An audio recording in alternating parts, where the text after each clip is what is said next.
milênio foi ao Palácio de Hampton Court, na cercania de Londres, para conhecer de perto uma amostra de poder absoluto, uma dinastia monárquica que reinou na Inglaterra há 5 séculos atrás e até hoje exerce estranha fascinação pelo mundo. Os Tudors. As personalidades maiores da família foram a Rainha Elizabeth I e, sobretudo, seu pai, o Rei Henrique VIII.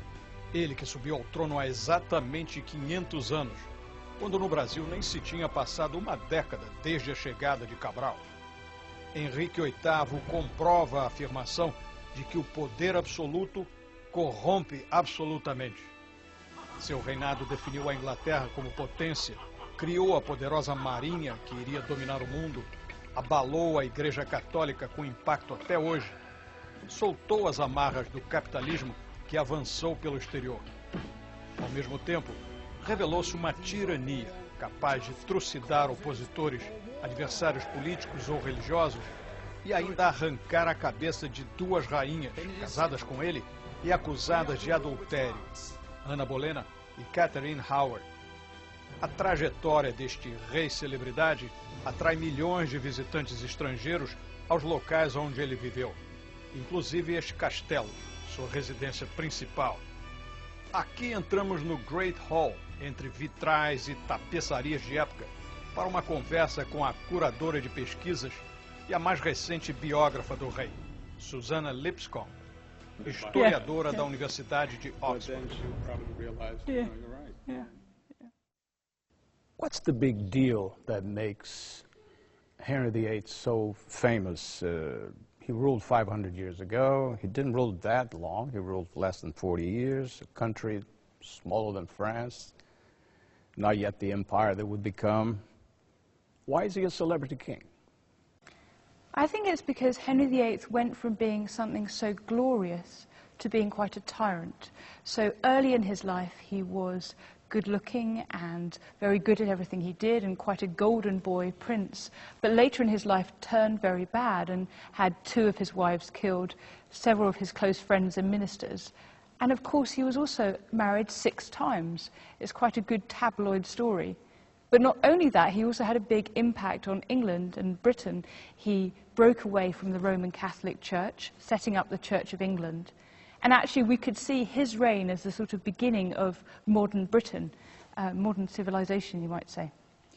We're not going to psychoanalyze the king here, of course, but considering that he had 6 wives, chopped off the heads of 2 of them, had some of his closest advisors decapitated, as you mentioned, 28 people burned at the stake, created his own church, all these things that you mentioned. Is there something psychotic about him? Is there a touch of Saddam Hussein with velvet gloves? Well, he certainly became quite murderous and cruel later in his life. The thing is, he seems to change quite a lot. When he's young, this doesn't happen at all. I mean, for the first 20 or so years of his life, the only people who go to the block are people who've seriously threatened him or seriously committing treason. But in the last sort of decade or so of his life, there does seem to have been something going seriously wrong, and I think a lot of it is born of fear. He has a great reaction to those who betray him, and his definition of betrayal gets expanded so that it's really those who offend him, even in the slightest way. So I think there is something sort of pathological about him towards the end of his life. There's a bit of Jekyll and Hyde in that sense, that towards the end, he changes completely from the gentle king of the beginning. Dictators tend to do that. So he had both personalities in a sense. Yes, he certainly did. He was Dr. Jekyll. In early life, as I was saying, he was not only known for being good-looking, very athletic and very talented. He was also thought to be a very kind person. He was described as being affable and gracious, a man who harmed no one. And the philosopher Erasmus said that he was more like a companion than a king. And also he was noted for his great charisma. Thomas More said he had a special way of making each man feel that he was enjoying his favour. So he was obviously one of those characters who, when you speak to them, it's like the sun shines, you know. They're wonderful people that you want to be around. But this all totally changes, and he uses his charisma and egotism to devastating effect. Again, perhaps with this unfair comparison with Saddam Hussein, power is what really mattered especially towards the end of his life. The need to maintain power and to show that he had power, wasn't it? Yes, they say absolute power corrupts absolutely, and I think that's what happens. It is the need to maintain power and show himself as a powerful king. But it's also, it's fear that that power is being eroded, and there's no checks and balances. You know, we all have our tendencies to be somewhat selfish or somewhat proud, but Henry VIII has no one to stop him when he turns bad. Here we are at the palace where the king stayed a long time. He was in power for 38 years. When you think about it, it's not that long. His own daughter, Elizabeth, stayed in power for 45 years. Queen Victoria was in power for 64 years. And the present queen has been in power for 57 years. Still, 38 years, and he built this huge reputation. So a lot was done within that period of time, wasn't it? He achieved a lot. Massive changes in England. As I say, the break from the Roman Catholic Church had huge consequences for England for the following 500 years. He started the English Navy, which of course was the basis of the later British Empire. Many of the changes that he introduced, English Bibles, changing the language, dissolving the monasteries, things that would have consequences on the architectural and social and linguistic face of England for years to come. So yes, he made a lot of change in his short reign. In his 38 years. And also for the record, for our viewers, that he died at 55 and from natural causes. You know, he didn't die in war or anything of that sort. He was not educated to be a king. His brother was, his older brother Arthur was, but the brother died at age 15, so Henry was next in line. But the idea is, the older brother is to be king, the older brother dies, and the young one all of a sudden finds himself in a very difficult position, wasn't he? Yes, and it's even more significant than modern-day monarchs because, of course, they had all the power. It's not like today when actually the Queen is the head of state but doesn't rule. Then the monarch really did decide the fate of the nation. And so it was a big change for Henry. He was trained as the second son. He didn't receive the education that Arthur received, which was in how to be a king. Arthur was sent to Wales to try out his hand at ruling. Henry never had any of that experience. He was probably brought up with a career in the church in mind. And so when he suddenly became heir when his brother died, then he was unprepared for the role. I mean, he'd been surrounded by women all his childhood. He hadn't been trained in the art of being a king. Still, he was educated, tutored by none other than Erasmus, the philosopher, amongst others. Not a bad choice as a tutor, we can say. You know, he learned French, Spanish, Latin, read a lot, was an active sportsman, as you mentioned, good at jousting, and a handsome prince as well, and of course very rich. So quite a catch for a husband, wasn't he? Yes, yes, he was 6'2", and most men were about 5'7" at that point. So he was tall and attractive, and as you say, very talented and educated. So quite a catch. But all of a sudden, he decides to marry the widow of his brother, and even 500 years later, we can see that's potential trouble right there, wasn't it? Well, the thing is, Catherine of Aragon was considered to be quite attractive at this stage, but also she was intelligent and strong. Henry had actually walked her up the aisle to marry his brother all those years before, and perhaps that had planted a seed that he should be the man walking down the aisle with her. Her parents, Ferdinand and Isabel of Spain, were a king and queen who had brought her up to be a princess. She knew how to rule. And I think she was an attractive companion to Henry. A queen who would do her bit. And of course, when he married her, all he wanted was a son. You know, it was important for him personally, and it was important for the times. A male to inherit the throne, that was something important, to keep the Tudor dynasty. So they stayed married for 20 years. Catherine gave him a daughter, Mary. miscarried several times, as you mentioned. No boy, that's a serious problem, isn't it? Yes, they had one son who lasted for about 5 or 6 weeks, but otherwise, yes, miscarriages, infant mortalities, and only one daughter that lived. So it was a problem because Henry needed to secure the dynasty. His father had been the first in the line of the Tudors. Before that, England had been plunged into civil war, and it threatened to happen again if Henry couldn't secure the throne of England with his own son. He had an illegitimate son by this point, but that really wasn't very good. He becomes convinced his wife will not give him a son. So he starts looking around for replacement for her. He had, history registry, he had been sleeping around with other women at the time. Kings tend to do that, as do presidents and prime ministers to this day, maybe, if not in England, at least in Italy. So who did Henry find? Well, there's more to it than that as well, though. Henry was convinced, because she couldn't give birth to a son, that their marriage was actually cursed. So it's not just he's looking to replace her, he thinks that that marriage should never have happened, that perhaps it hadn't happened once it's annulled.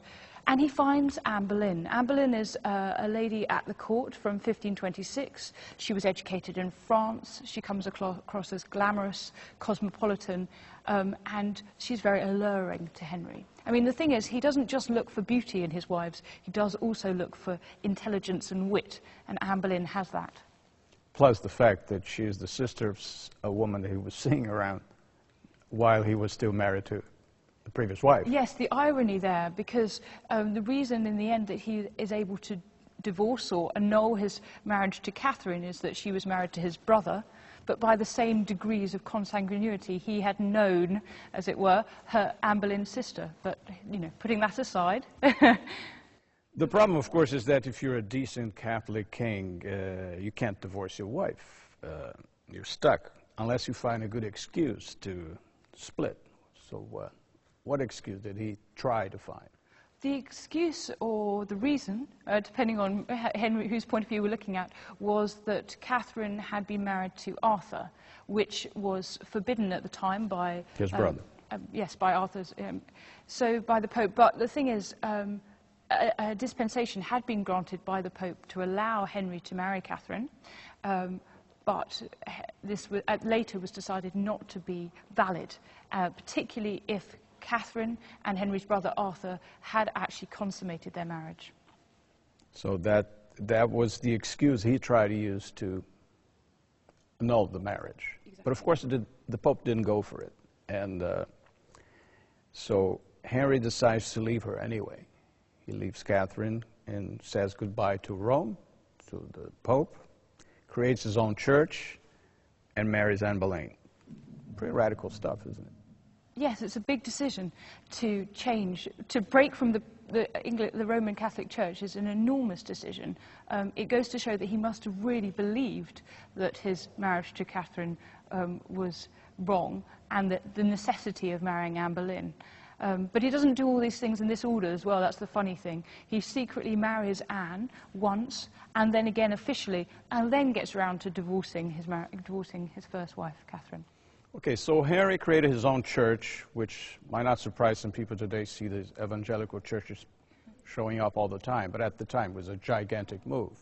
He made some changes, but at least at the beginning, it was still the Catholic Church, wasn't it, as far as he was concerned? It was almost like a Roman Catholic Church without the Pope. I mean, he kept a lot of conservative doctrine, but he did gradually start to make some changes which would move it into this place somewhere between Protestantism and Catholicism, this own sort of idiosyncratic version of religion that Henry came up with. And of course an important factor is that the supreme authority was his, no longer the Pope. Absolutely. Henry made himself supreme head of the Church of England, which meant that he had the right to decide what his subjects should believe, and he had care of their souls rather than the Pope. So yes, that's the major change that Henry makes, first of all, in 1534, and a couple of years later he starts to define exactly what it is that his subjects should believe. So he eventually became a Protestant church, but at the beginning he was thought of as a Catholic church. Henry would have hated the idea that he made a Protestant church, but it did later become that.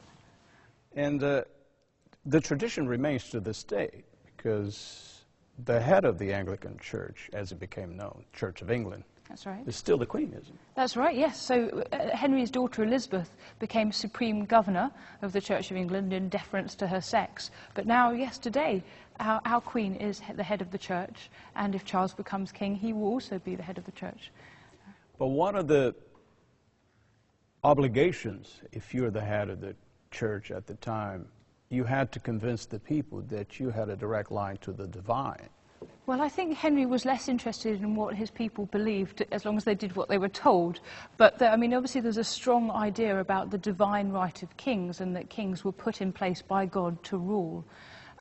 Henry became convinced that the Pope was an error, that there shouldn't be anyone separating God and the king. And in fact, on the great Bibles that he had produced, there's pictures of Henry, and just above him, this little squeezed-in picture of God, to show that direct connection between the two.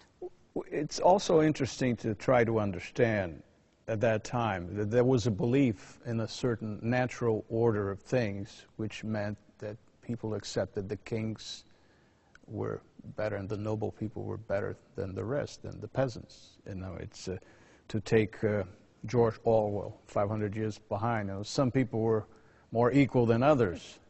That was the belief at the time. It was. It certainly was. The king and the nobility and the various classes of society. I mean, just behind us, we're in the Great Hall at Hampton Court. Just behind us is the Great Watching Chamber. You could only go in there if you were the rank of baron or above. You know, this is exactly how the society works. And everybody accepts this. And this is, people know that to get on in life, you have to give patronage to those below you, but you have to try and do favors for those above you. And that's how society works. Difficult perhaps for people in the Western world today to accept, but we see that today with the Muslim fundamentalists, the Christian fundamentalists, Jewish fundamentalists, you know, people who give religion a tremendous importance in their day-to-day life. It's just like those times. Exactly, and it defined in the 16th century the rhythm of the year, the church year, the rhythm of the days, the church bells ringing out the hours. And actually, to be honest, we are also credulous about some things, say science, for example, in the way that in the 16th century people were convinced of the truth of various religious beliefs. Back to the wives and the effort to give Henry a son. You know, Anne Boleyn was also a disappointment in that area. She gave birth to Elizabeth, who would become this very important, very famous queen. But of course, Henry didn't know that, so he didn't pay too much attention to her. All he knew was that he didn't have a son. Time for Anne Boleyn to go. This time he went a bit more ballistic, didn't he? And he decided to, different from what he had done with the previous wife, this time he would find a different way to get rid of her. What did he do?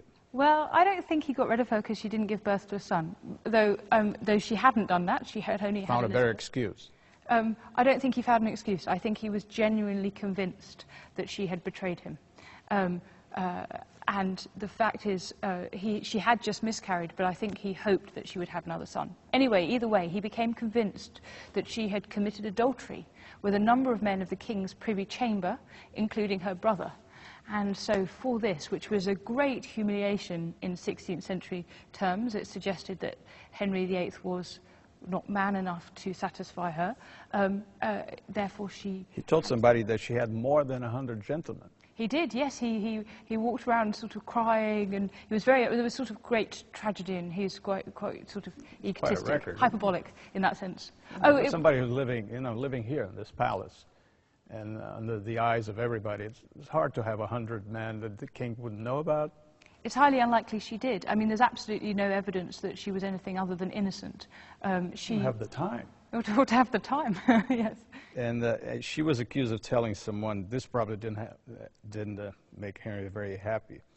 She was accused of telling someone that he, quote, was not skillful in copulating with a woman, had no virtue, no potency. That's end right. quote.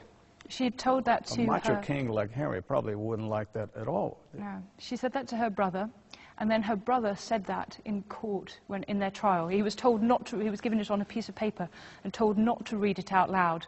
But obviously by that point had decided that if he was going down, Henry was going with him. So he read this out loud. And so the whole court got to hear of Henry's humiliation. So while Anne Boleyn is losing her head because he ordered her to be. Because she was adulterous, he ordered her to be decapitated. But he was in bed with another woman at the same time. We will go back to Hello Magazine, medieval times here. What was going on in court?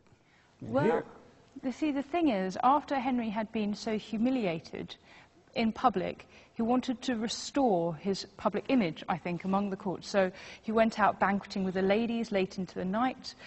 He particularly was banqueting with one, Jane Seymour, who was said to be not terribly attractive, but passive and quiet and submissive. In fact, all the things that Anne Boleyn hadn't been.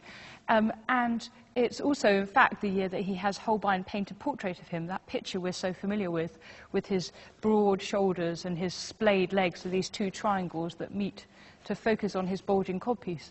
All of these things are to show that Henry is quite a man. So he remarries within 11 days after Anne's execution. Jane Seymour comes into the picture. She gives him a son, finally. Finally, Edward. someone successful, yes. And he would indeed become king, but very briefly. He died, right, soon after that. And Jane died, natural causes. Didn't lose her head. She died. And he would still have 3 more wives, wouldn't he? He would, in quick succession. So Jane died as a result of childbirth, and he did mourn her for a couple of years. It seems that he really loved Jane. But one son was not enough, as he himself had proved. He'd been the second son. His older brother had died, so he needed another one. So he married again, continuing his search for a second son. And another wife had the head chopped off. How did that happen? What was the excuse this time? Same reason. Catherine Howard, who was young and flighty, she was between sort of 17 and 22 when Henry married her. And she had apparently committed adultery with a man at the court. Again. And also apparently had had a lover before she married and hadn't told Henry that. So these 2 factors, and she was probably more likely to be guilty than Anne Boleyn, and these 2 factors led to her execution. Which leads us to the big question, then. We're trying to have an appraisal of Henry VIII. What would you say? A gifted ruler or a monster? He's both. Earlier in his life, he's a gifted ruler, and by the end, he certainly becomes a monster. That's the appeal of Henry VIII. He fascinates and horrifies us in equal measure. Susana, thanks very much. Thank you. Se você quiser mais detalhes sobre essa entrevista, acesse o blog do Milênio no site da Globo News.